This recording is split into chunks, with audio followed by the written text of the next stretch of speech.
आता सगळीकडे सध्या सोयाबीन काढणीची ही धावपळ ही सुरू आहे.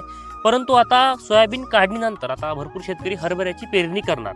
परंतु हरभरा पेरणी करत असताना आपण नेमका कधी करावा? कारण भरपूर शेतकऱ्याचं क्षेत्र हे कोरडं असतं, कोणाचं ओलीत असतं आणि त्याचप्रमाणे कोणी उशिरा सुद्धा पेरणी ही करत असतं. तर ज्या शेतकऱ्यांचं कोरडवाहू जमीन असेल तर अशा शेतकऱ्यांनी 10 ऑक्टोबरपर्यंत हरभऱ्याची पेरणी करून टाकावी. त्याचप्रमाणे ज्या शेतकऱ्यांचं क्षेत्र किंवा शेत हे ओलीत असेल तर अशा शेतकऱ्यांनी जास्तीत जास्त 15 नोव्हेंबरपर्यंत आपण हरभऱ्याची पेरणी करू शकतो.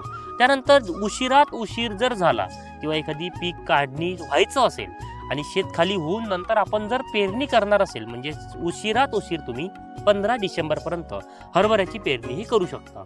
तर जे शेतकरी हरभऱ्याची पेरणी करणार असेल तर त्यांच्यासाठी ही अतिशय महत्त्वाची माहिती होती. 15 डिसेंबरच्या समोर तुम्ही हरभऱ्याची पेरणी जितकी लेट कराल तितकं तुमचं उत्पादन हे घटले जातील. तर माहिती आवडली असेल तर जास्तीत जास्त शेतकऱ्यांपर्यंत ही माहिती शेअर करा. पेजवर नवीन आले असाल तर फॉलो नक्की करून जा. धन्यवाद.